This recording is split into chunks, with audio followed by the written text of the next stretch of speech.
Hey, what's up? It's the young boy Flacco Aries you tuned into, and if you haven't heard by now, you probably know now by the title that longtime team principal Cyril Abiteboul has officially left Renault. Now, Renault hasn't announced the reasons why Cyril has left, but the appointment of a new team principal in the same announcement suggests to me that 1. Renault has been planning this for a while, and 2. Cyril has not lived up to the expectations leading the team since its return to Formula 1.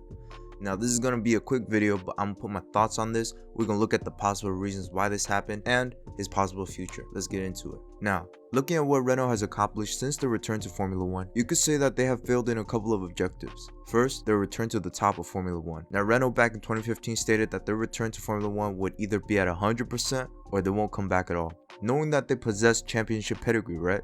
Cyril has failed to carry the expectations of their return into even a title or Grand Prix contention. Now, you can argue that 4 years is not a long time, but their commitment to return after just 5 years of leaving the sport shows you that Cyril, mind you, who has been at Renault for 15 years back then, is facing a substantial promotion from being a managing director to becoming a team principal heading the entire team.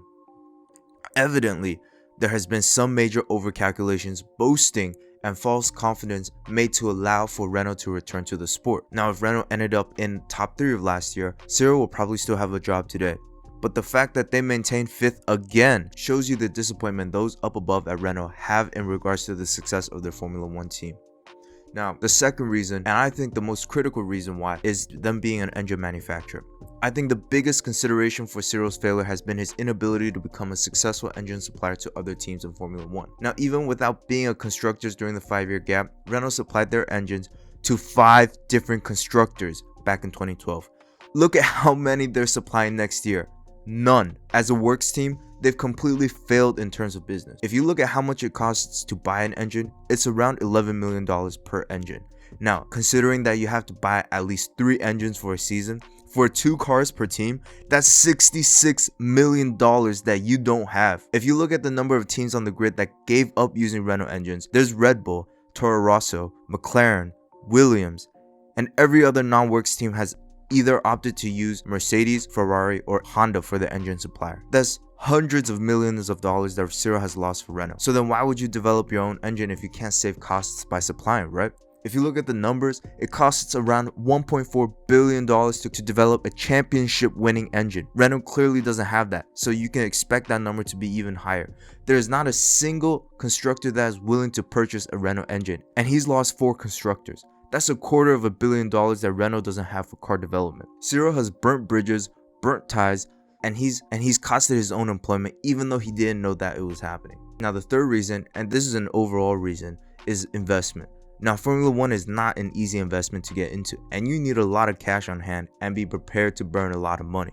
If you look at the business model of Renault, they have failed in terms of attracting top sponsorships by failing to return to the top of Formula 1. And even more critically so, they failed in supplying engines to other constructors. In terms of investment, it's clear to the bosses at Renault that their return to F1 has not been profitable in any way. I think the main reason why Cyril is leaving is to allow Renault to rebuild relationships back with other teams and to allow for a more sustainable existence in Formula 1. Along with upcoming regulation changes of 2022, it is definitely a more appropriate route to bring in new management for changes that could best fit Renault. With Luca De Meo as head of Renault, there is nothing that Cyril could justify with keeping himself as team principal without having Luca bring in someone who could completely listen to his orders. And that's what I think we see with Laurent Rossi filling the puppet role of Renault's team principal. So, what's the future for Cyril then? Like I said at the beginning, this hasn't been a sudden firing of Cyril from his post, and the concurrent timing of bringing in Laurent Rossi has been to make sure there is confidence maintained amongst the investors at Renault. Now look, someone who's been a loyal soldier for Renault and hasn't had any major tarnishing on his or the company's reputation publicly will soon land on his feet, right? And his sudden removal without Renault naming why likely suggests that he has found a positioning elsewhere or he's comfortable with where he's headed next. Could be with Renault or with another related brand that we'll see him take charge of. So that's been my take on Cyril. Let me know what you guys think in the comments below. If you like this video, smash that like button. And if you like what I talk about, then subscribe. I'll check you guys out in the next video. Peace.